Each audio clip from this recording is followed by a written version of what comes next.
Welcome to Haken, an Animal Crossing podcast, your podcast dedicated to all things Animal Crossing. This episode is brought to you by Amy Moore, our newest featured artist and creator of the new art you see on the show today. Sergio and I are joined by Drama to discuss all sorts of Animal Crossing things. So to begin, hello Sergio, how are you doing? Hello Chewy, I'm doing quite well. What about yourself? I'm doing well, and Drama, it's nice to have you on the show. Hi, thanks for having me. Yeah, of course. I guess funny thing with us is I mostly talk to you through like just Twitter replies on tweets. And I'm always so appreciative of everything you have to say on Twitter. That's good. Someone has to be. Yeah.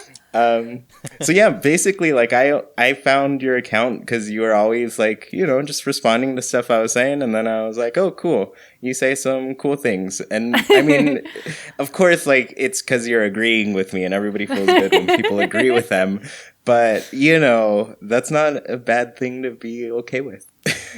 No, I appreciate that. But yeah, so you are a streamer. Yeah. Dramakins TV is your handle on Twitch, correct? No, just Dramakins. Oh, okay. Maybe I'm just mixing. I always see the twitch.tv, and I always add that at everybody's. So Dramakins, yeah. Yeah, Dramakins. So before we get too far into your background and all of that stuff, I do want to spend some time discussing, or at least covering, the artwork that we have received from Amy Moore.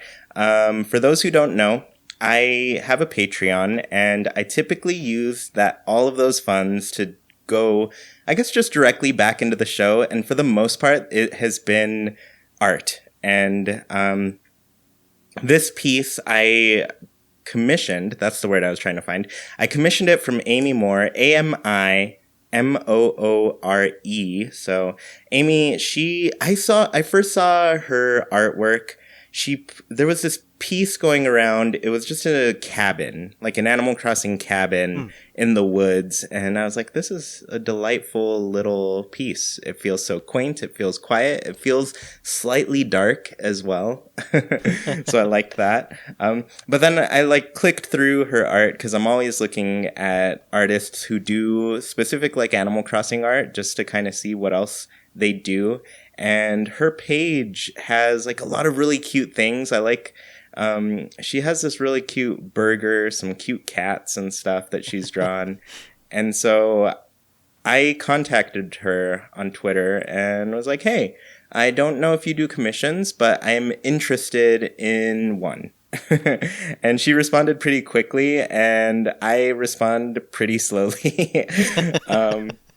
So it took me a little bit to actually get this going, and also because I contacted her a lot earlier than I have past artists for pieces.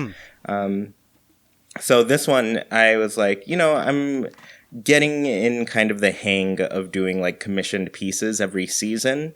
Eventually, I want to move on to doing them every month, which would be really cool. But for now, I was ahead of time. So I was like, I got some time. So I was a little slow getting back to her, and I feel bad about that. But she was very quick at getting me this piece, which I'm always appreciative of. So you both can kind of see the piece right now. It is spring. It's features the cherry blossoms. It features 3 characters. I guess usually I pick 3 characters. The first art had, of course, Sergio and I as our little villagers. But this one, the last 2, I've only kind of picked a few villagers to add. And so the villagers in this piece are, I guess I'll go top to bottom. That's kind of in order that they go in. So at the top, we have a deer named Bruce. He's a cranky villager. We have Ellie. She's an elephant. She's laying down on a little picnic blanket. And I actually don't know what her personality is. My guess would be normal or peppy. I don't know. And then we have Pearl, who is a cat. And I feel like I forget her personality. I haven't spoken to her since Population Growing. I think she was in my town. And I say that like there's only one Pearl, but everybody can have Pearl technically. But yeah, she sent me, I guess, a couple different drawings about, and I shared one of those drawings with patrons on Patreon, and it was not the final one. It was a different kind of look to it. But this one was the second drawing that I didn't send over. And I was like, I really like this picnic setting. I think it's fun. It's fitting for spring. Like everybody, like when winter is over, you just want to go outside after being locked up for so long. At least lately I've been feeling that way because it's been kind of nice, like cool spring days where it's still not too hot. I feel everything's too hot for me. But yeah, I feel like this piece kind of caught spring. Like it's a nice day to go outside, spend looking at butterflies, watering some flowers, eating a sandwich, you know, that sort of thing. So yeah, I guess what did you all think of this new artwork that we've got for the show? Oh, I really liked it. When we shared it on Discord, it almost felt like one of those times when there's Animal Crossing news, because you see something so cool and exciting that it's so nice, it's so beautiful, and like you said, like all the ones we had so far, they really captured the spirit of the season. This is Animal Crossing, this is spring, put together beautifully. It's amazing. I just love how colorful it is and the color story of it all. It's a really, really pretty piece and super well done. Yeah. I think I do really like how things pop. And I forgot to mention this, but one of the reasons I really wanted to have Amy do this piece was the first piece that I saw by her, that little cabin in the forest. What I liked about it is the depth that it had. And I feel like the first two kind of Welcome to Haken and Animal Crossing podcast images were very, like, kind of more flat, more plain, more like everything was in that same field of vision, that same level.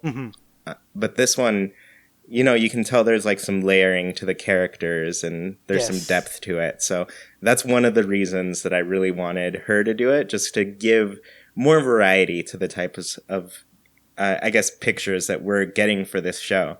Because I don't know if I've mentioned this outside of Discord, or maybe I mentioned this on like a video or maybe the podcast before, but like I said, I want to start moving into like doing a monthly type of image, and most of that is based around like, it'd be so fun to have a calendar of these. So yeah, that's kind of the end goal, like to have enough, like 12 of these images, one of them to represent each month, you know? Right. And just have like just a Haken calendar that people can enjoy eventually. Love that. I think that would be so pretty. That'd be really cool for people too to have like a way to like have Haken in their own home. Oh, yeah. Yeah. Bring in the entire world of Haken to your home.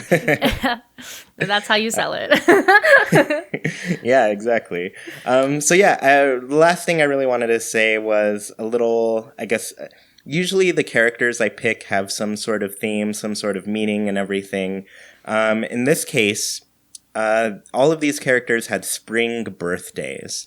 And Bruce, who's the deer in this piece, was one of my favorite villagers that I had. He was my best friend until he moved away. What a meanie.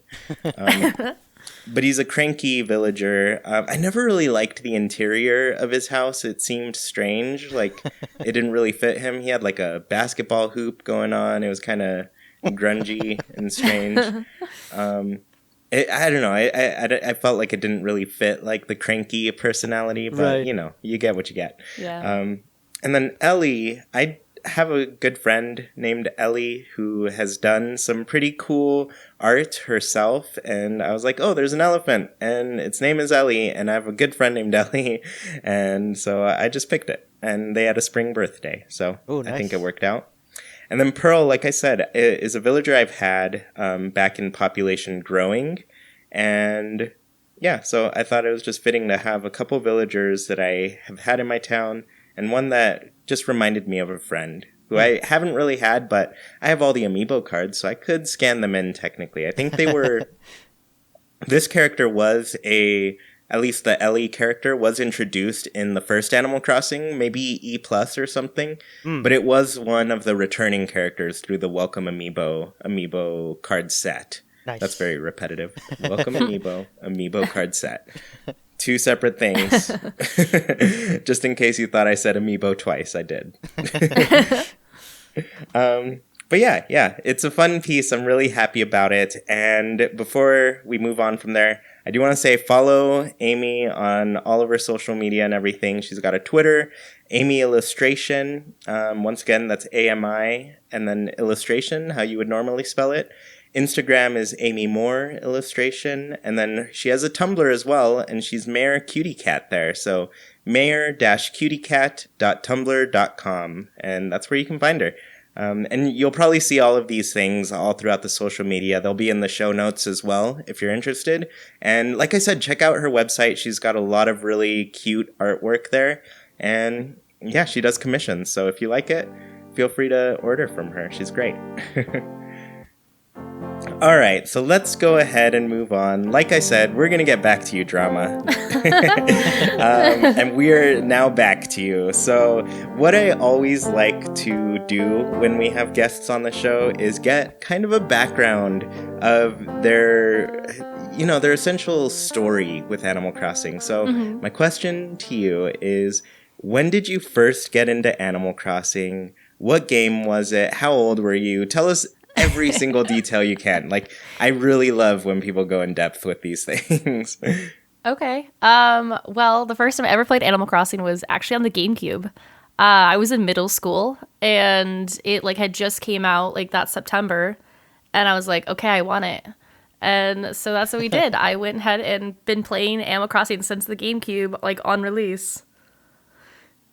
That's pretty awesome. So what I like about that is I remember, I don't even know how. No, you know what? I just remembered. I remember I didn't know anything about Animal Crossing. I'd never seen it. I never heard it. I never even knew it existed. And then just some friend came to school one day and he was like, hey, I got a GameCube. I got this game called Animal Crossing. And then he started telling me about it. And I was like, I don't know what you're talking about, but I love everything you're saying. And yeah. So yeah, it wasn't a game I got right at it as it came out. I didn't even have a GameCube at the time it came out. I mean, I was still sitting. I think I was in 6th grade, and I was building little GameCubes out of paper and so pretending to play one. Oh my god, that's too honest. I was just I was a little kid. But yeah, it's really cool that you got it at launch. So I guess, what did you think when you first played it? Well, I mean, because I got the GameCube also at launch, which was really funny. It was the year before that. And my brother always had tons of different games to play. He was really into Luigi's Mansion and everything else that it had to offer. But I never really felt like there was a game that really stood out to me. I had Pikmin, but I don't know, I wasn't very good at it. And I always felt bad when I watched people play a complete story game because once it's over, it's over. And I always hated that feeling. And the way that Animal Crossing was always advertised and how it is that it doesn't technically end. And so when I started seeing the commercials for it, I was like, Mom, I need this. And she's like, yeah, let's get that for you. That'll be fun for you. She felt bad that I had this system I never touched. And she's like, let's find a game that you'll actually play on it that I bought you. That would be great. So yeah, I've been playing it. I played it so much all the time. I spent a lot of hours playing Animal Crossing on the GameCube. I can't even explain. Go Mom. I think that's awesome. Yeah. To feel oh man, I got you the system and it's a bummer for you. Let's fix that with some Animal Crossing. Yeah. I think that should be Nintendo's attitude right now. Just saying. Exactly. Be my mom, Nintendo. So I guess what was it, those commercials where they had those live action people kind of dressed up? I love those. Were those the ones? Yeah, those got me. I was like, I need this. Because at the time, if you watch them now, it's so out of touch. But at the time, it was so in brand of what we kind of wanted in commercials. And I was like, yeah, this sounds great. I want in on this so badly. Yeah, I kind of miss that because I feel like you don't get that much explanation with Animal Crossing anymore.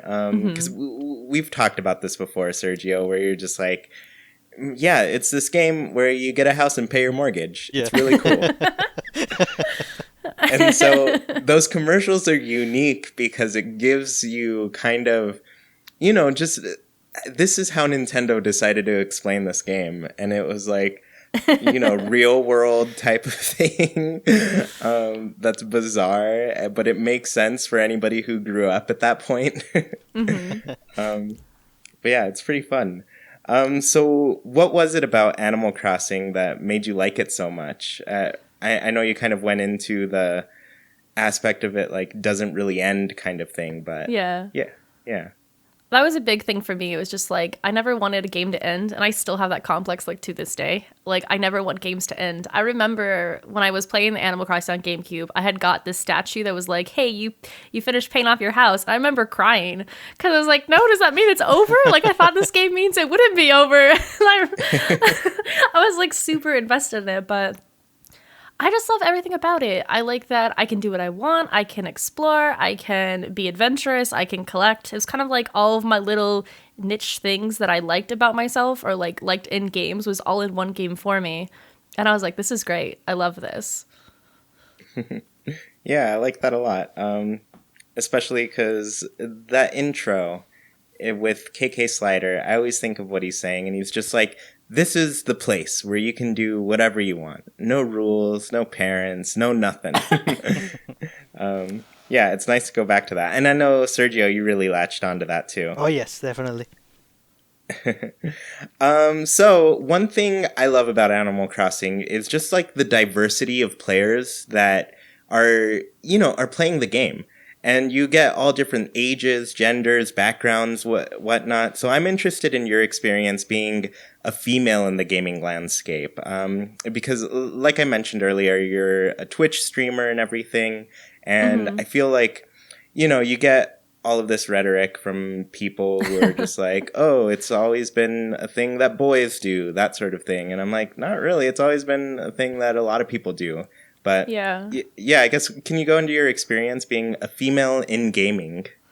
It's definitely different. I think people have a perception that like, oh, you only like cutesy games like Stardew Valley and Animal Crossing. I'm like, well, I do, but I like more things too, I promise. But I feel like there's a really big stereotype. Like I know a lot of like female gamers who are like really, really competitive and play like professionally. So like, it's a very different, vast thing from like, some people who are more casual players like myself to like where some are like more competitive. I feel like I try to sell myself as somebody who's bad at games. And so I feel like that's why people like to watch me is because they like to watch me fail. I think that's fun. That can be fun. It is. It's fun. Then I can be as reckless as I want to be. Yeah. Yeah, and I think that's good. I think that's good to recognize that, there are women out there who are playing games for different reasons. And that's where I feel like a lot of people get stuck, where they're just like, they can't imagine that. And I'm like, I don't know. Why not? I mean, I think there are a lot of ways that things are appealing. And I guess this makes me think of, too, like you mentioned Stardew Valley. Yeah. And I'm kind of a new fan of that game, a newer-ish fan. Like, I got into it as it was added to the Switch, for example. Okay. So, recently, there was, like, a competitive Stardew Valley stream going on. And everybody was like, how does that even work? And I think there was a big cash prize involved. I forget. I want to say like somewhere in the hundreds of thousands of dollars or something. It was a big money pool. I know that. Yeah, so it was a lot of money at stake for playing Stardew Valley competitively. But I think most of the goals were just like getting all the achievements or something. Which I haven't done that. It's hard to do. It's so hard. And you have to put in a lot of hours to be able to do that. But I think they had teams doing it since, the multiplayer has been added. And that's just an amazing thing to me that like you can turn almost any game into something competitive. And I feel like that happens with Animal Crossing at times. So have you ever been competitive with Animal Crossing, or like felt like, oh man, I need to keep playing because some people got this stuff and I don't have that stuff and I need it? So have you felt that urge at all? I'm kind of like the most uncompetitive person. Like if someone's being competitive against me, I tend to just like try to lose on purpose so they can win. Like I never like wanting people upset, so I'll go out of my way to make sure that they win if they're very competitive. But yeah, I've seen some people try to feel like Animal Crossing's competitive, like, oh, I'm gonna have like the best house and the most furniture and like the highest level, and I'm like, I'm just gonna play the way I want to play it and make sure I have lots of content for myself. Yeah, and I think that's fun too. I also feel that way, and more, like Sergio, we talked about it. I forget when, but we kind of talked about our fear of like running out of content 2 years into this Animal Crossing and knowing we're gonna have to wait like another 5 years. Right. Yeah.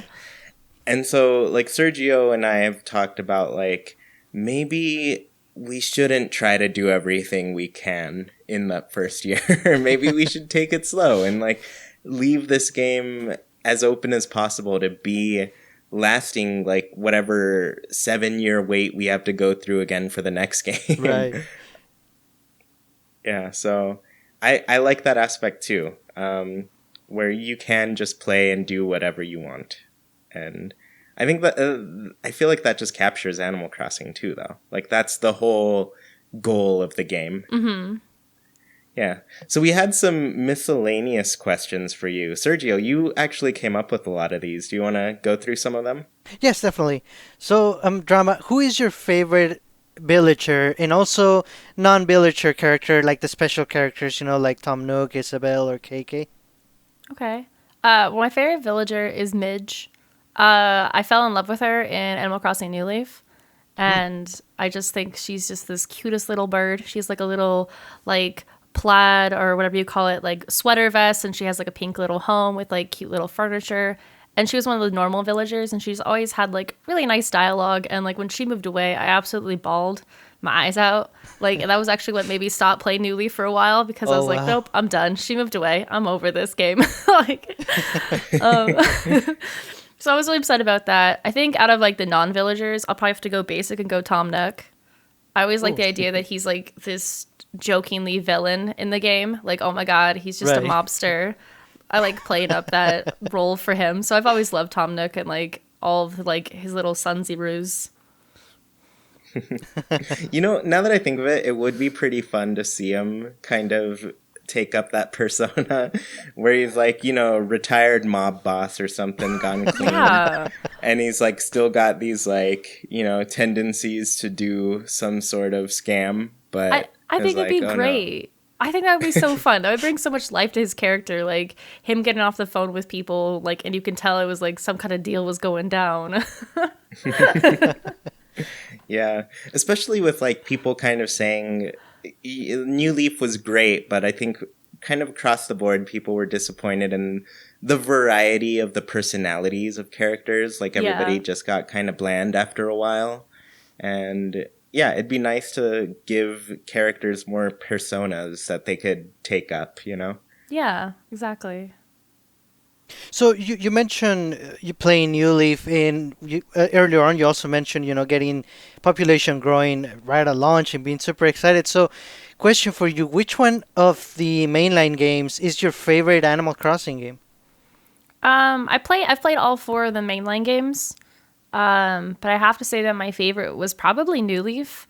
I feel like all of them were all really good and they had different things to bring, but the amount of content that they brought to New Leaf and the different types of, I guess, niche things they brought, like you being the mayor and being able to like more like customize the town, I felt like that was more entertaining for me to be able to like make it feel like it was really my town and like it wasn't just like I was some random person who lived there. Like I was in charge of this place and I can make it look pretty, and I don't know, I really liked the mayor aspect of the town. Oh, nice.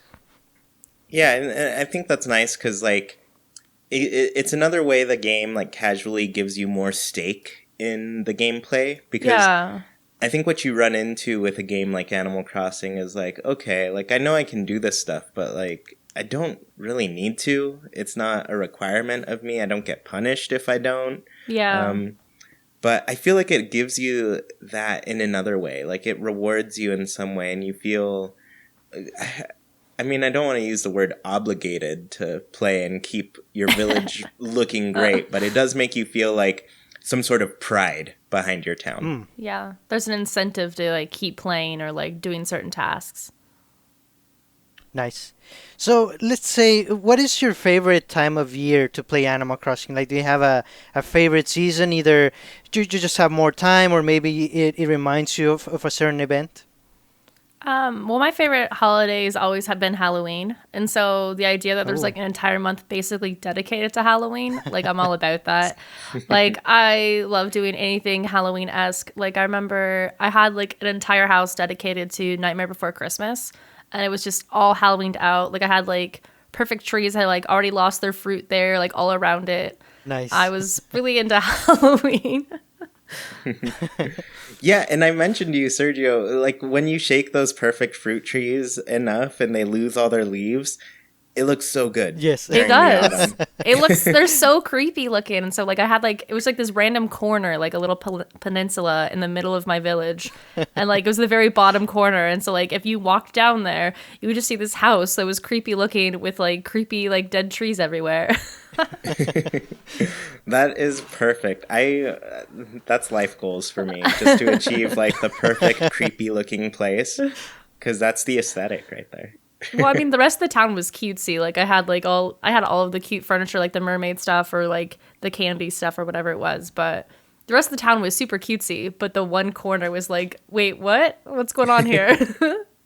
That makes it like even better, because it makes me just think of all those Halloween specials where, you know, the kids, they live in that perfect town and they're all afraid to trick or treat at this one scary house on the block.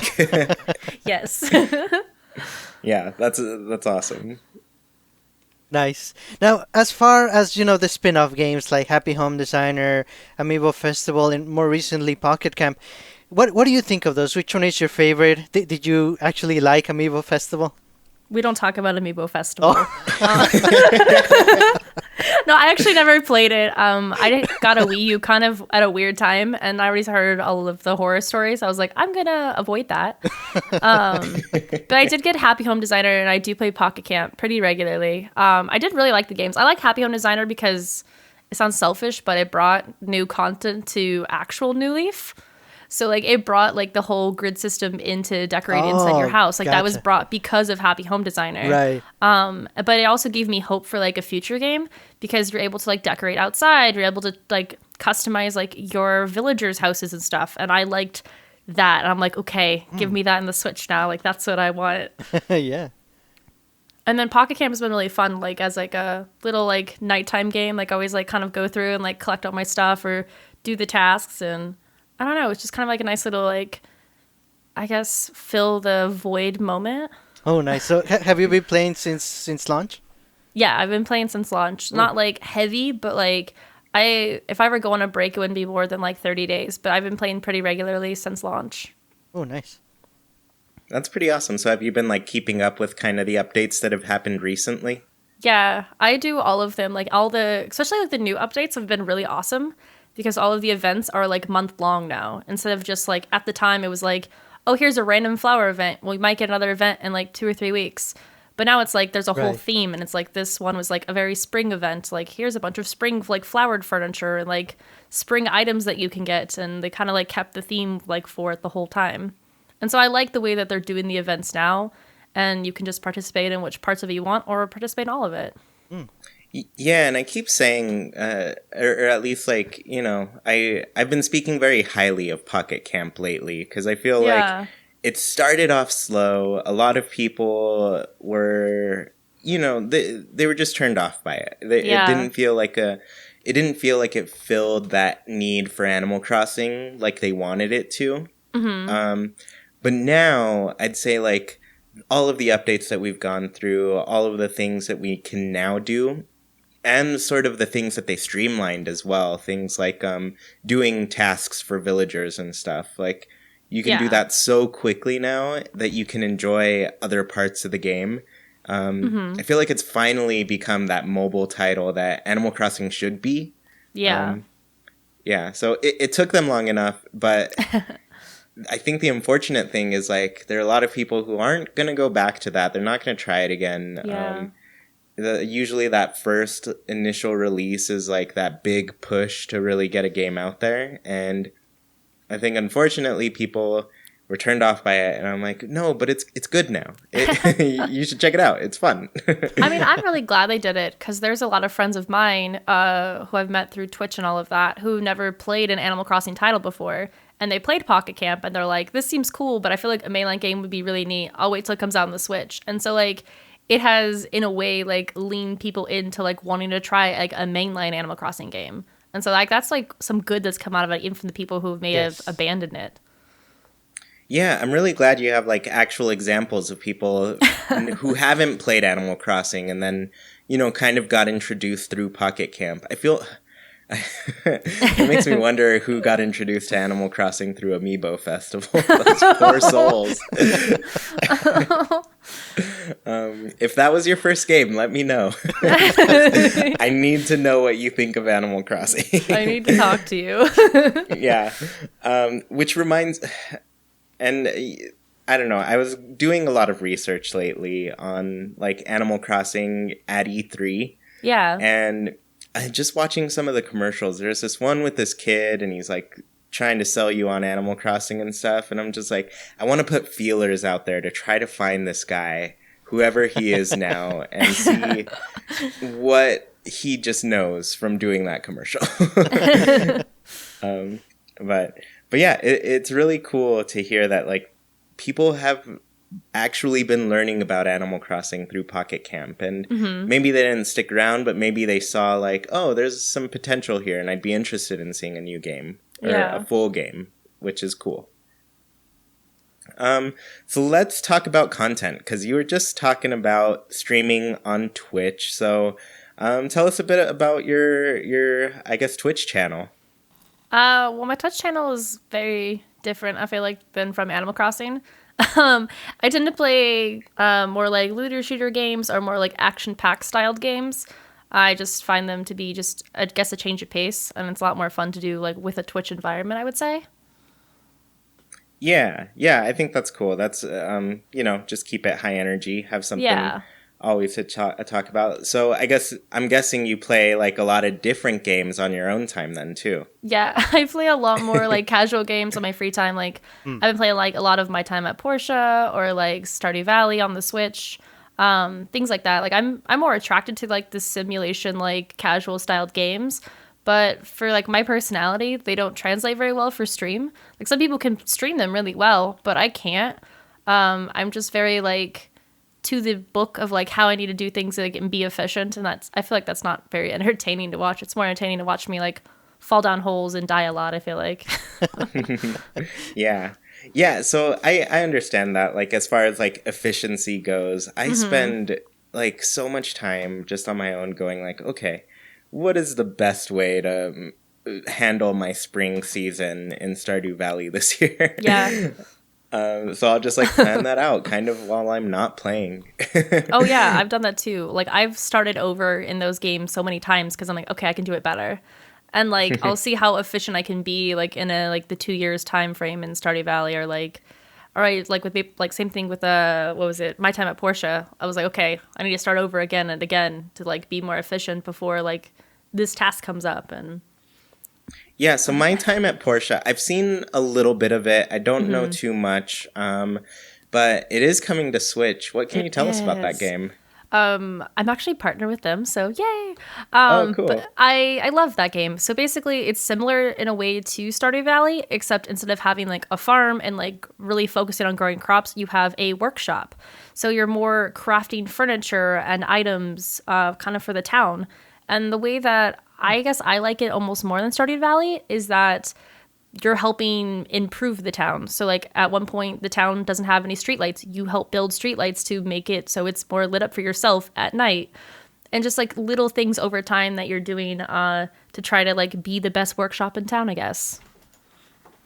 That's something that sounds really appealing to me. Yeah. Mostly because it's like Stardew Valley, essentially what you described, you only get that through the community center, for example.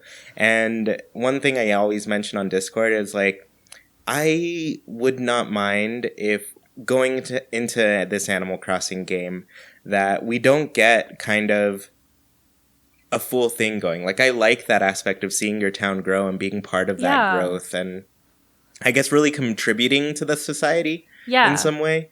Exactly. So, yeah, that's why I've been interested in my time at Portia. I think it looks, I like the look of it. I like the type of game it is. And I don't know, in general, I just feel like, when are we getting Animal Crossing? I need something to fill my time with. It's supposed to come out sometime this spring for my time at Portia. I know that. They haven't officially announced a date yet, but it's supposed to come out in the springtime. So hopefully we get a date soon because I want to know.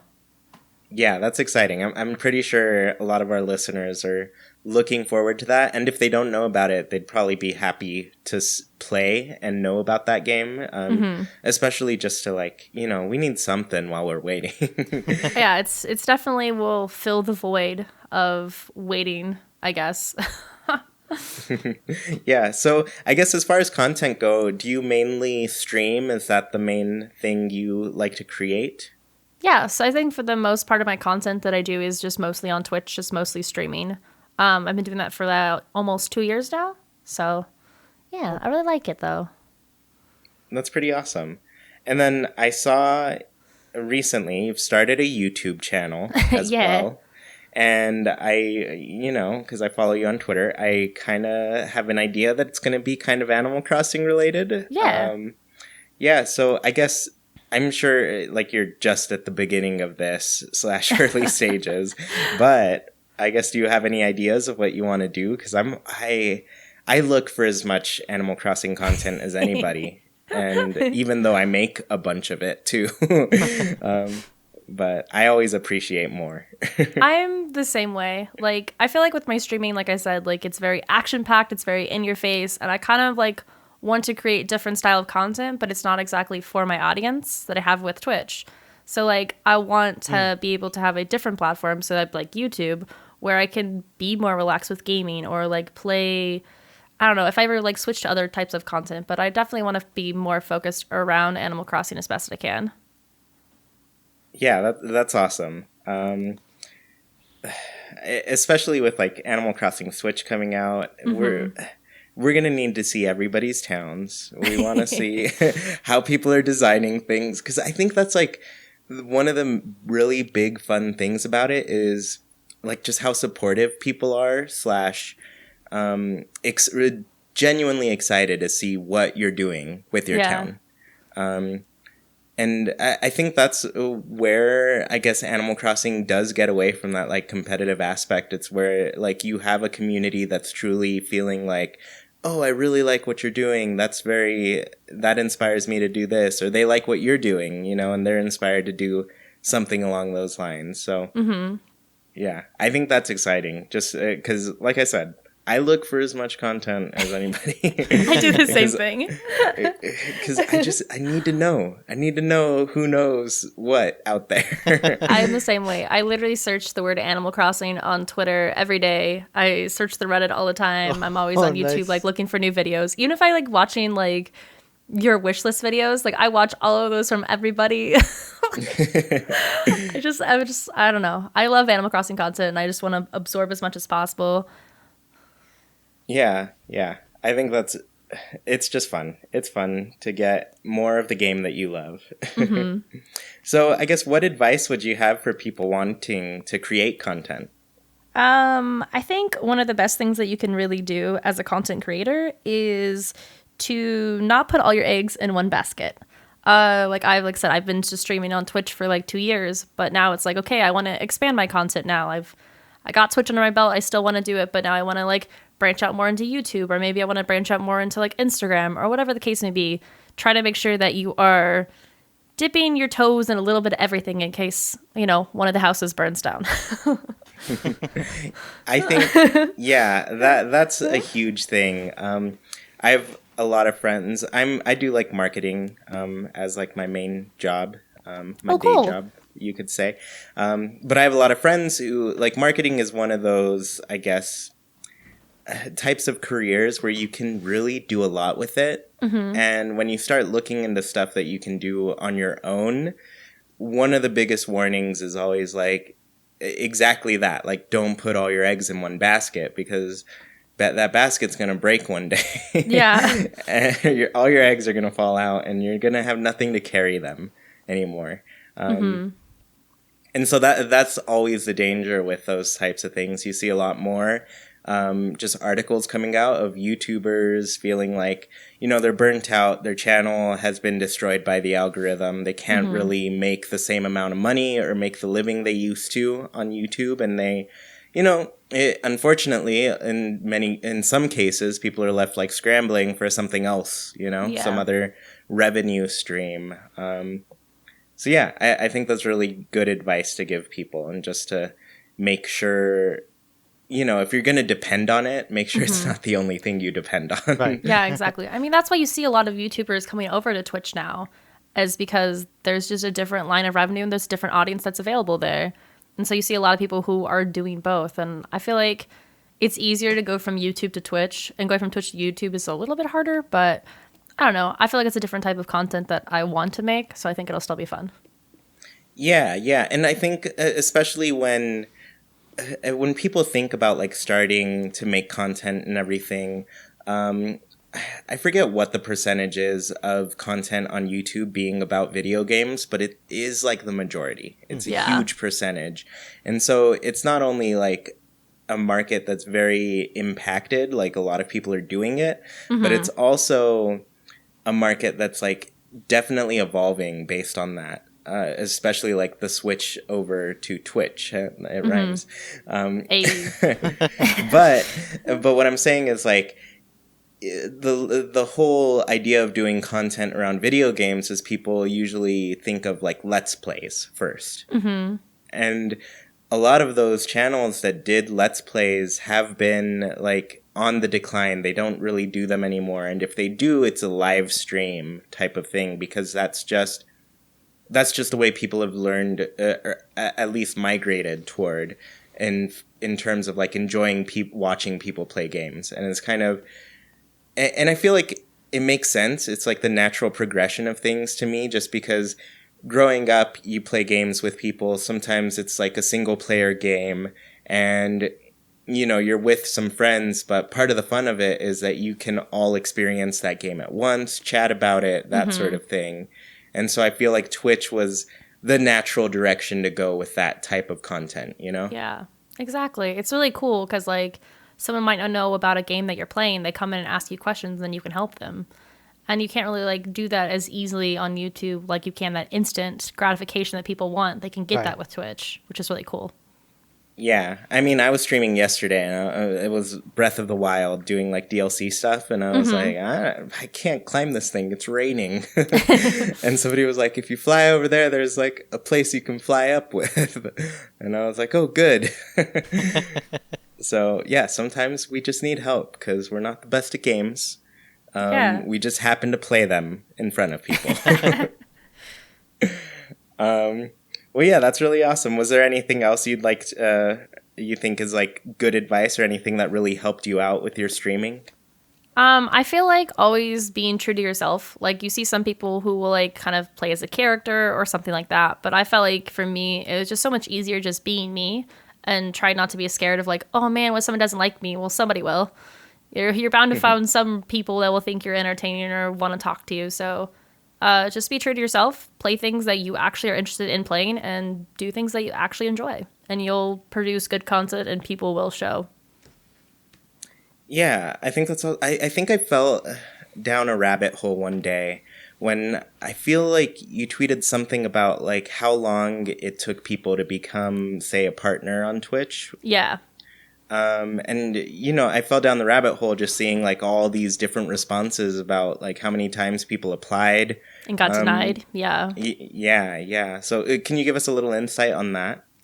I think a lot of people assume that like it's really easy for anyone who already has Twitch partnership. Like I personally do. And they feel like that, oh man, you're a Twitch partner. Like you have no say. You don't know what it's like to struggle or to like get denied. And so I had a friend who just got denied for Twitch partner. And I just like wanted to basically cheer her up. And so I went on and asked all of my friends, hey, how many times have you been denied for Twitch partner? And the amount of people that replied was just crazy. And the amount of times they had is just a lot higher than I thought it was going to be for some people. But it just shows that, you know, just because it happened to you doesn't mean it's the end of the world. Like, you can keep going. Like, look at all these successful people who have been denied before.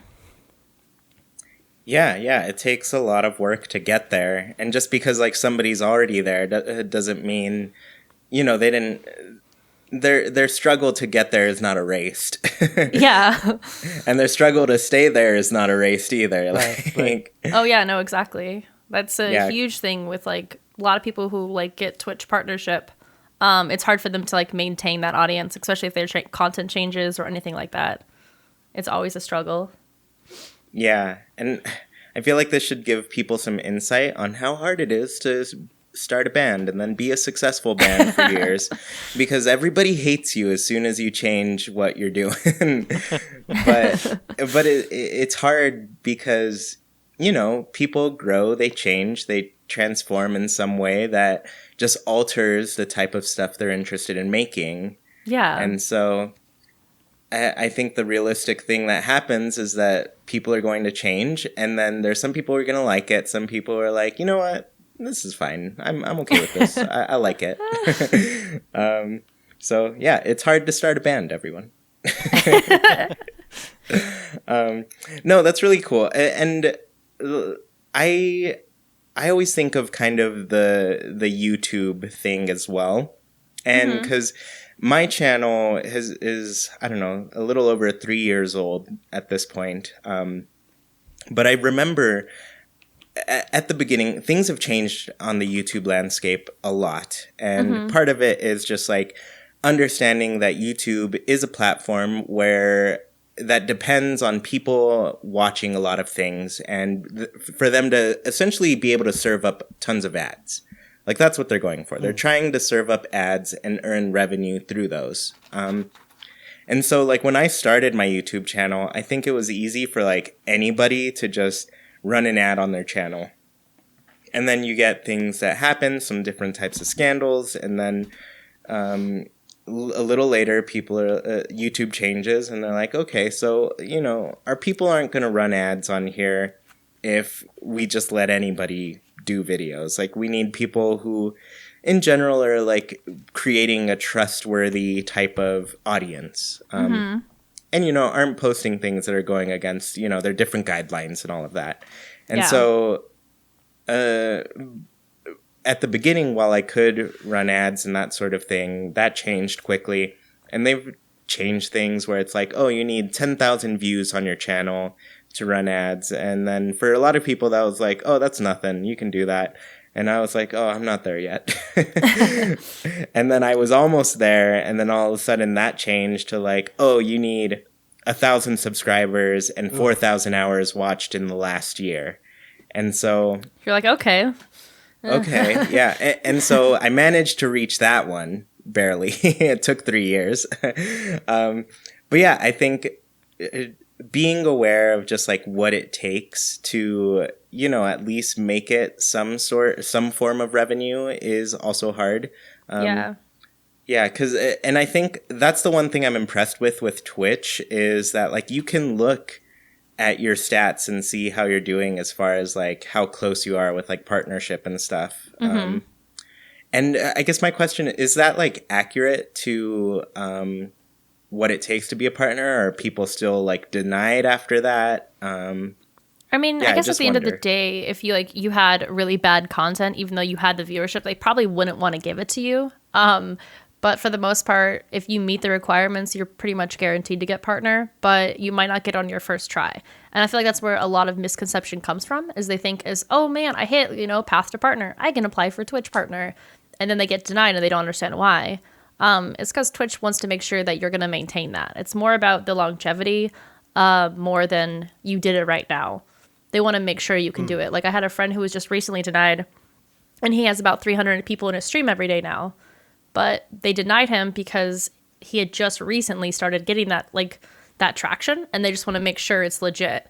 So they're like, all right, we'll play again and we'll let you know.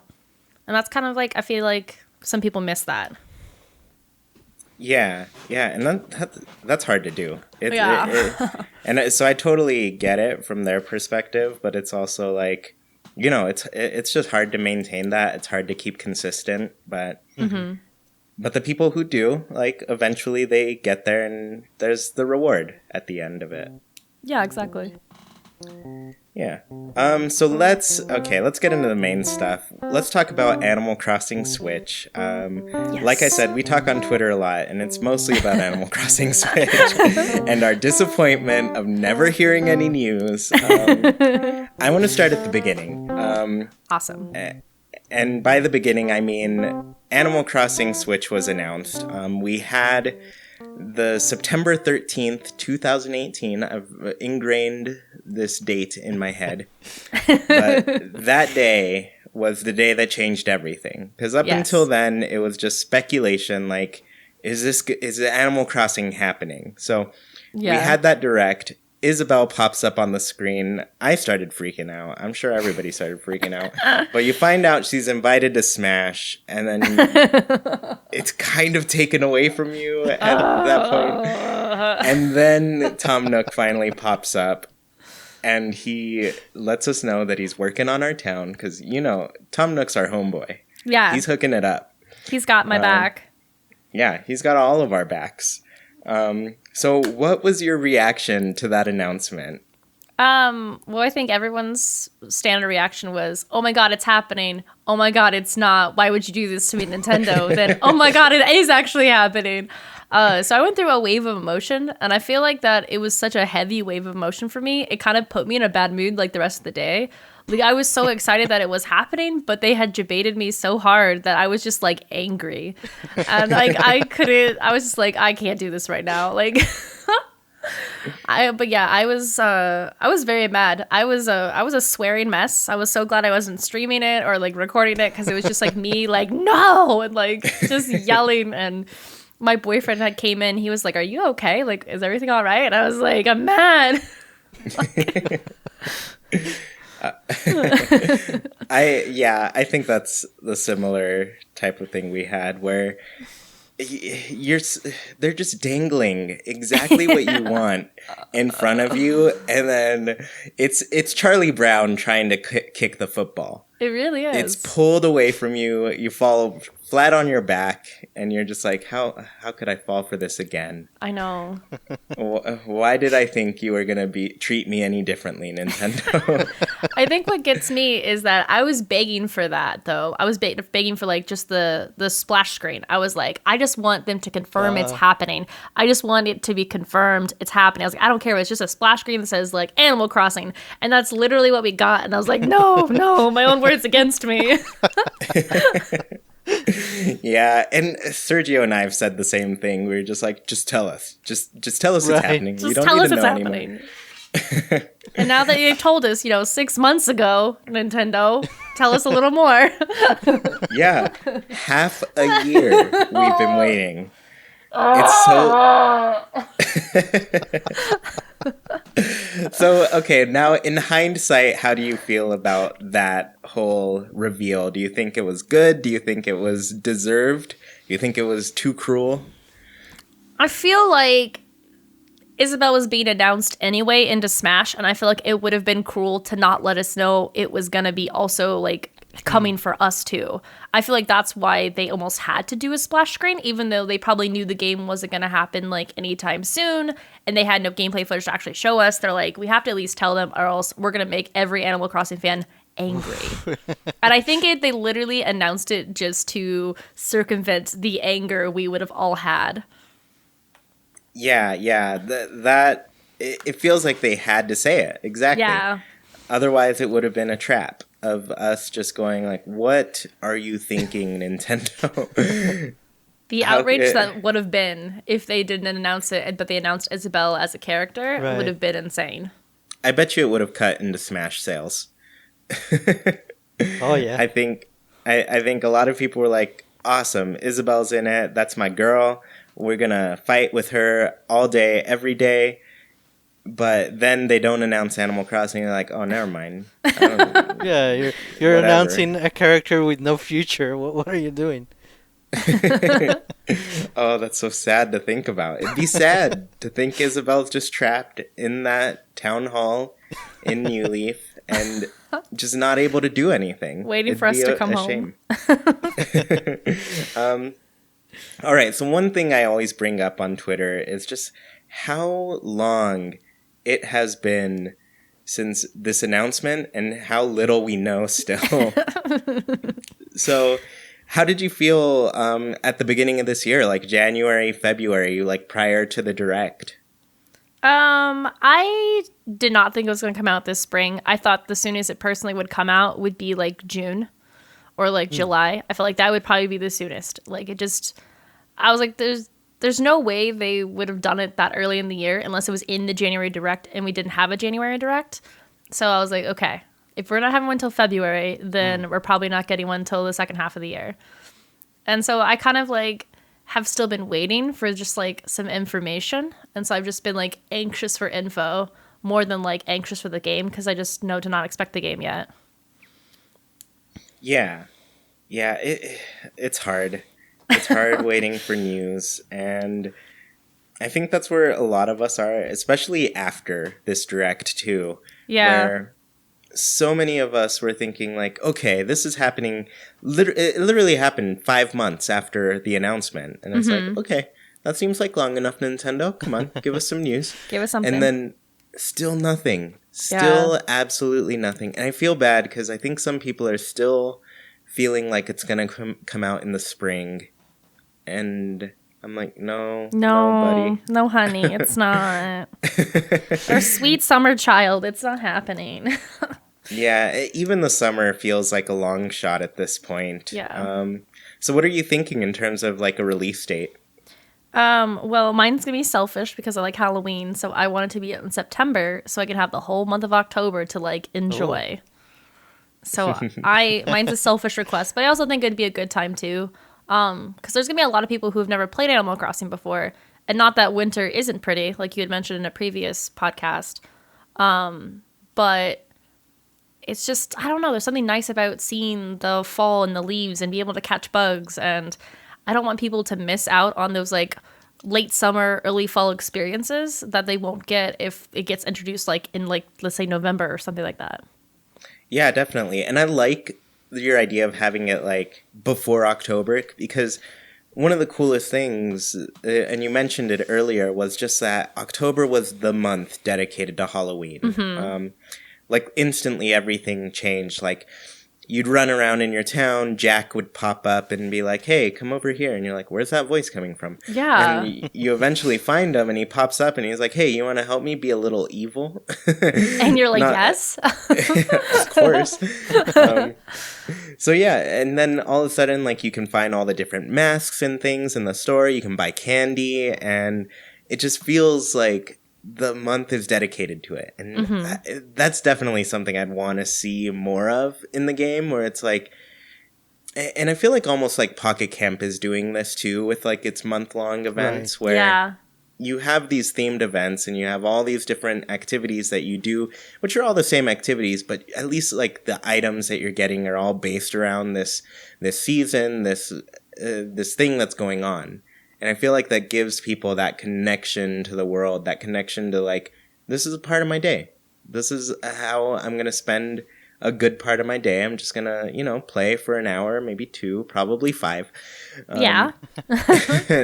And then I'm going to be able to enjoy this whole holiday at the end of the month. And I feel like that adopts like kind of the realistic aspect of the game, where a person in real life is like, all right, it's October now. I should probably start getting my decorations up and, make this place a little spooky, buy some candy for the kids and all that sort of thing that makes it fun. And I want to see more of that in Animal Crossing. I feel like October does it well. Yeah.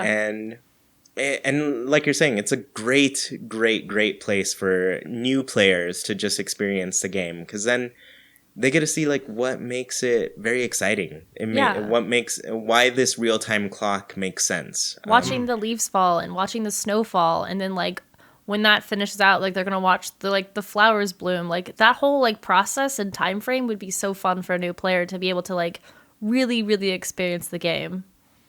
Yeah, exactly. So what types of new things would you like to see in Animal Crossing Switch? I really want to see them take things from all of the other games and like mash them together a little bit better. Like I want that grid style that was in Happy Home Designer they brought to Pocket Camp a little bit to New Leaf, but I want that like massed produced. Like I want to be able to place like public works projects like on a grid. Like I want everything placed properly. I want to be able to move buildings. I want a full blown grid system. Give me. Yeah. And moving buildings, that would be huge because you had those like the cafe type of thing where once you placed it, you couldn't move it. Or the campsite, you placed that and it was stuck. And I always was confused as to why that was the case. Like, why can I not move this anymore? Why can't I at least like destroy it, and build another one somewhere else? Yeah. But yeah, I always point to Happy Home Designer with these types of things because it gave you so much freedom to do so much more with the space that you had. Exactly. Be it like placing just like a couch outside of your house or like a carpet or something. Or a toilet, Yeah. People need to go to the bathroom, and when nature calls, you can go in nature. I'm not gonna judge. It's fine. I'll put up a fence for you. Yeah. But yeah, it's really cool to have that type of freedom and be able to do a bunch of different things that you just literally haven't been able to do yet. So yeah, I guess that kind of goes into my other question. But what would you like to see return from previous games? I'd really like to see, besides balls, that's obvious. I'd really like to see them bring back the mayor. I really like being the mayor. I don't want to like lose my title of being the mayor because I feel like they've gave me so much power. Like, please don't take that away. I like to see that come back, but I like to see it just enhanced and like improved and just like escalated. I'd really, really like to see that. Yeah, Sergio, I feel like you have something to say about that. Yes, I feel like it almost has to. Like you said, if they take that away, it's like going backwards. But instead, it should move forwards. It should allow you a lot more freedom. And I think even the full grid system, it can be part of that. If you're the mayor, you should have the liberty to demolish a building and rebuild it somewhere else. Maybe it's really expensive, and that's fine. If you do that, that's probably something you're going to do after you've been playing the game for a bunch of months. So you can save up for that, and it gives you more goals in the game than just paying your home. Maybe your main goal at this time is you want to move the museum somewhere else or the store. So you can do all that with a grid system because you're more of a mayor, if you will. Yeah. Yeah, definitely. I definitely want that. Like, I think it'd be kind of interesting too to like have some of the things that you do place, like those public works projects, maybe like they're more like tourist attractions. Like if I place a pool, maybe like cool characters that don't live in my town actually come visit. Like I want my town to be like a tourist stop. Like I want people to come visit me and like enjoy my town that way. I think that'd be like a different way to like introduce yourself to like new villagers that could possibly maybe even move in. Oh. Yeah, that's really cool. So last episode, I think it was last episode where we talked about microtransactions, right? Yes.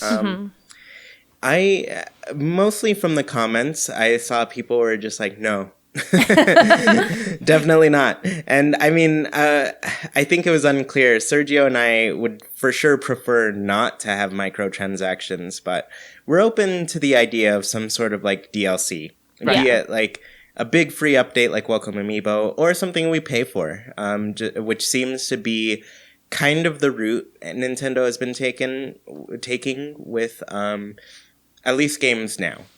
So I guess, do you think Animal Crossing Switch will have paid DLC, or what would you feel about that?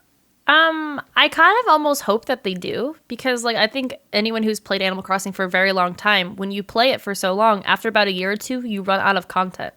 And I feel like having that option for like a year down the road or 2 years down the road that there's DLC, that would bring people back into their villages. That'd be, I guess, fresh for people who have continued to play that whole time. I think having the option there or having the idea there isn't a bad one because it can just bring new content and give you new experiences. Yeah, and that's, I think, kind of along the lines where Sergio and I, both our feelings fell, where it was like, you know, we play a lot of Animal Crossing, and at some point, there's just, like you said, you run out of stuff to do, surprisingly. And so I am definitely open for like just a revamp of things and just more stuff when we're all out. Uh-huh. Yeah. So, yeah, it's been really fun talking to you. I'm very excited about, you know, just like all of the different things that are going on. And I'm excited to see your channel, your YouTube stuff. I'm going to be on the lookout, of course, for whenever that happens. But yeah, I guess before we move on to our next announcement and end the show, where can people find you? People can find me on Twitch, which is twitch.tv/Dramakins, or you can find me on Twitter, which is Dramakins TV. Awesome. And then I guess your YouTube wouldn't be the same quite yet either. Yeah, I don't have the followers yet. I think you have to get like 100 subscribers on YouTube before you can change it, but it will be Dramakins when I get there. Yeah, and that's, like I said, when I started my channel, I think they had just added that feature where you had to get to 100 to get that URL. So yeah, like things are always changing in those platforms and it's requiring different things of people. So keep working at it, everybody, if you want to make stuff. And you'll get there. But yeah, it's been awesome having you. It's always really fun to have a guest on and just talk to them and figure out what's going on. Yeah, no, I appreciate it too. Yeah, so we have a big announcement. I guess it's not a big announcement. It's just a regular-sized announcement. But we're going to do a live show next weekend. I confirmed it with Sergio just before the show because that's the kind of thing I do. But we're doing this Saturday, the 23rd. That is it March? Yeah, March 23rd at 11 a.m. Pacific, 2 p.m. Eastern. So whatever you need to do to find out what time that is in your time zone.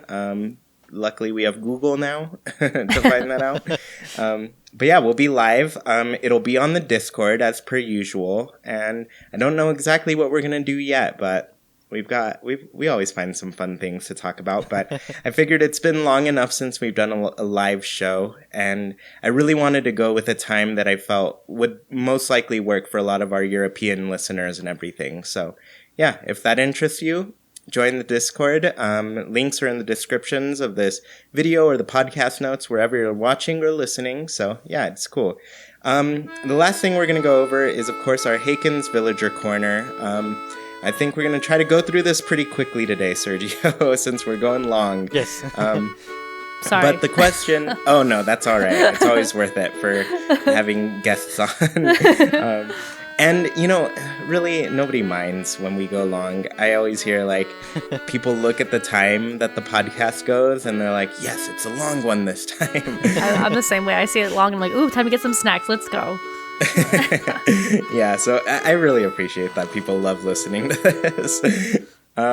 So the question this week for Haken's Villager Corner, and as always, let me explain that to you. We ask a question to our patrons every week on Patreon, and this week's question was, what is your favorite exhibit at the museum? So, yeah, Sergio, I don't know how many comments we can make on these, but we'll try to make it quick so it doesn't go too long. Yes, sounds good.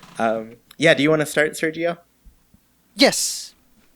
We have the first answer by Second, and they say, I love the bug exhibits in general. There's just more stuff to look at, but the fish exhibit in New Leaf is very good, especially that river fish section. Yeah. Oh, and I wish I could talk about more. I'm going to real quickly say, one thing I really love about the museum, or at least starting a new Animal Crossing game, is first going to the museum and how they've redesigned it. That's always an exciting moment for me because a big part of the game for me is there's two things: paying off your home and then donating everything to the museum. Yes. I always try to do those two things. I don't always win, Same. but it is fun to do that. So Mrock44 says, for me, it's the fish exhibit. It's always nice and relaxing to sit and watch the fish swim by. Yeah, it is really nice. Nice. Next we have Dragon, and he says, the art gallery is the best part for me, especially once it's full. Knowing how hard it is in theory to get that full art gallery is something that feels really satisfying to me. And Yeah. I agree, that's very true. It's definitely difficult, time consuming. That's the one I never finish, except for New Leaf. I did it in that one. Ooh.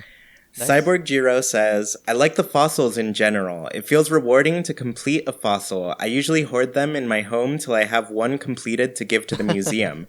If only there was space if only there was a space exhibit, I would definitely choose that. Oh, we need new exhibits, Nintendo. Yeah, give us more. Awesome. Yes. Next we have an answer by Sarah. She says, my favorite is the aquarium. I love seeing all of the different fish swim around, and the ambience is just so nice. Yeah, and the one thing I like about Animal Crossing New Leaf was the changing in lighting, and I feel like it really comes out in the aquarium in that one. Yes. So Coconut says, or Alex, to be honest, when I play Animal Crossing, I'm not struck by that completionist mentality, so my fossil and art exhibits typically take quite a while to fill up. So for me, it's a tie between the bug and fish exhibits. They fill up so fast, and I learn a new fun fact each time I walk through them. Gives me that same giddy feeling third grade science class used to give me. Nice. Yeah, that's cute. Next we have Grizzly Nina, and she says, the museum is one of my main happy places in Animal Crossing. I always try to complete every exhibit. I really love the river fish section in New Leaf. A lot of fans of those river Yeah. fish. I'm going to have to look at that one again. I remember it being very green. I remember things by color. That's how my memory works. Bunny says, I love the fish exhibit the best. The lighting is beautiful and the whole atmosphere is very calming. Nice. One more for the fish. Yep. Next we have Evie Rose. And the answer is, I've always loved the fish exhibit. I just love the atmosphere of the place because it's so calm and relaxing. Sometimes when I was playing New Leaf at night, I could just be there and walk around and watch all the fish and just chill for a bit. It's also cool to see all the fish you've caught swimming around together. But also, I don't know if this sounds as an exhibit, but I also have always loved Celeste's observatory so much, and I really miss it. That's an interesting point. Yeah, that's a good callback too. I know a lot of people really miss Celeste. Yeah. Same. Yeah, how did you feel about Celeste? I loved her. That was like my favorite part. I think it was Wild World, wasn't it? Oh my god, I loved her. That was my favorite Yeah. part of that game. That's why I did that the most. Is I just like looking at the stars, and it was almost like a little mini game. It was really perfect. Yeah, and what was nice about that one was like Wild World had the screen switched from New Leaf. Like New Leaf, your top screen was you playing, and then your bottom was like inventory map type of stuff. But Wild World was flipped where your top screen was the sky. So you could always like see it, and it was nice. Grace, or a penguin named Abraham, says, Ocean fish. I love aquariums in real life so much. They're so atmospheric and calming. Not to mention, just really interesting because of all you can learn about the different species of fish. I love the ocean exhibit in particular because I love to watch the really big fish swim around, like the sharks. Yeah, I do like that one a lot too. And that like kind of like round room that you have, it's a very different angle from Animal Crossing. Yeah, for sure. Next, we have an answer by Vidlex. I love the aquariums, but I also like having completed dinosaur exhibits. So, man, it's I mean, everyone is going with the fish for sure. Yeah, but the fossils are great. I feel like that's always the first one I complete. Because the fossils aren't like, they're not season dependent, you know? Like, you can find any fossil at any time. Or time dependent either. Yeah, definitely. Because I think in New Leaf I'd missed like one fish in the fall, and so you know the game came out in the summer, so I played summer, fall, and then winter came around, and I was like, oh no, I have to wait an entire year to get this. Uh, so Cheryl Jones says, this is a boring answer, but it's got to be the aquariums. I found it so satisfying and peaceful to visit the different aquarium areas. One time, I took a bunch of pictures and turned them into an animation I posted online. I'll have to find it and repost it to Twitter. I will have to see it when you repost it. Yeah, that'd be awesome. Yeah, I'd love to see that. For sure. Next, we have an answer by Arden and Herman. The aquariums, especially the ocean fish. We have easily spent hours admiring all of the fish we have collected on City Folk and New Leaf combined. Nice. Yeah, it I carries like on. I like that they pulled in the past games for that too. Emily says, I really enjoy the fish exhibit. I love watching them swim around. It's so peaceful and relaxing. I could stay there for hours. So there we go, more fish. Nice. It does have that vibe, so for sure. And our last answer for this week is by Verity B. And the answer is, I love the aquarium. I often spend time just watching the fish swim around. The music is also so relaxing. Fingers crossed, Animal Cross, for a gyroid exhibit in the new game, where eventually you will form a whole choir of gyroids. I'm about this idea. Yeah. Yes. I kid you not. Like, you know the upstairs of the museum where you could get like your own exhibits that you can make? Yeah. 2 of mine are just my gyroid collection. Mine were like Nintendo stuff. Yeah, which makes sense too. Like, that's the obvious other choice. Like, who doesn't want a Nintendo museum in their place? But yeah, I love collecting the gyroids, and I was like, well, here's somewhere to put them all. But yeah, once again, thank you so much for joining us, Drama. This was really awesome. I always love meeting new people and talking all things Animal Crossing. Same. Thank you for having me. It was really fun chatting with you guys. Thank you.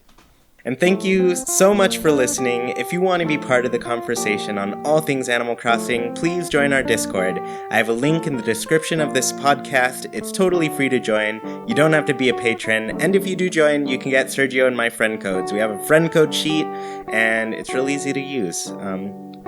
But yeah, if you do want to become a patron, visit patreon.com/ChewiePlaysNintendo. For just $1, you can support our show, get tons of cool things, and you can see our current goals to improve the show and our content. We try to really make it worth it because we appreciate your support. If you're watching or listening on YouTube, please leave a comment about when you started playing Animal Crossing and your favorite museum exhibit. And please leave a review of the show wherever you're listening. It helps the show gain some visibility and allows our community to grow. Once again, thank you for listening, and we hope you have a great week. Goodbye, everybody.